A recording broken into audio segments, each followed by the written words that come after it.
Bonjour, allez-vous planter des argandiers? Mon mari étant d'origine marocaine, ces arbres à la base de l'huile d'argan furent massacrés il y a quelques années.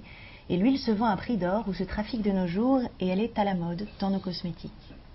Alors d'abord, l'arganier est un arbre absolument extraordinaire. C'est un arbre magique. Il vit dans des régions des Savoyards en particulier, mais au niveau du Maroc.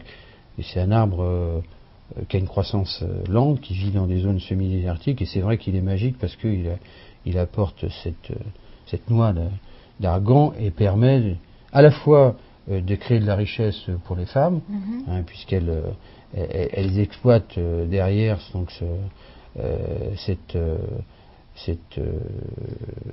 l'argan pour le transformer en huile.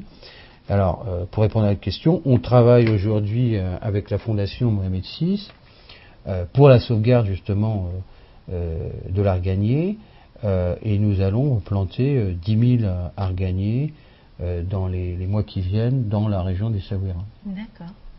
Donc ce qui est intéressant, c'est que c'est vraiment aussi là derrière.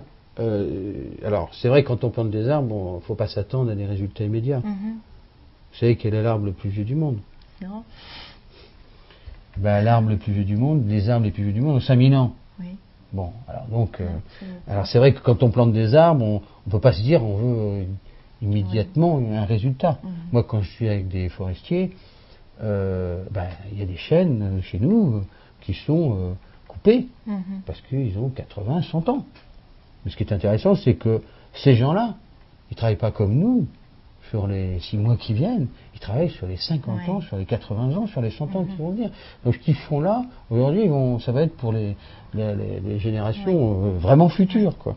Et donc c'est vrai que sur l'arganier, pour revenir à la question, c'est vrai que on peut espérer que dans 30 ans ou 40 ans, les arbres qu'on aura plantés, ils seront véritablement, apporteront aussi leurs fruits.